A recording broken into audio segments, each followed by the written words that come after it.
প্রায় ২০০ হাত দীর্ঘ আর্জেন্টিনার পতাকা তৈরি করে আলোচনায় এসেছেন কুড়িগ্রামের চিলমারীর একদল ফুটবল প্রেমী। বিশ্বকাপ ফুটবলকে সামনে রেখে উপজেলার হাটি থানা পুটিমারি এলাকার সমর্থকদের এই ব্যতিক্রমী আয়োজন ঘিরে তৈরি হয়েছে উৎসবের আমেজ। 5+ স্টার রেটিং প্রাপ্ত দেশের সর্বোচ্চ বিদ্যুৎ সাশ্রয়ী ওয়ালটন এসি স্মার্ট কমফোর্ট এখন নেক্সট লেভেলে। তরুণ প্রজন্ম যেগুলো আছে এদের মনে আর কি খেলার যে একটা আবেগ আসলে খুব ভালো লাগে। সবাই টাকা দিছে, ওই টাকা দিয়ে তারপর আমরা এরকম বানাইছি। তো বড় পতাকা বানাইলাম 200 হাত। এখন মুরব্বীরাও সাপোর্ট করতেছে আমাদের, যে ভালো লাগতেছে এরকম চিলমারি থানার মধ্যে একটা বড় পতাকা, এটা সবার ভালো লাগতেছে।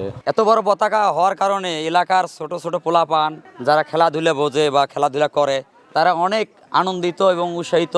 কয়েকদিন ধরে স্থানীয় তরুণরা দিনরাত পরিশ্রম করে বিশাল এই পতাকাটি তৈরি করেছেন। এতে সহযোগিতা করেছেন এলাকার বিভিন্ন বয়সী মানুষ। প্রিয় দলের প্রতি ভালোবাসা প্রকাশের পাশাপাশি ফুটবলকে ঘিরে আনন্দ ও সম্প্রীতির বার্তা ছড়িয়ে দিতেই তাদের এই উদ্যোগ।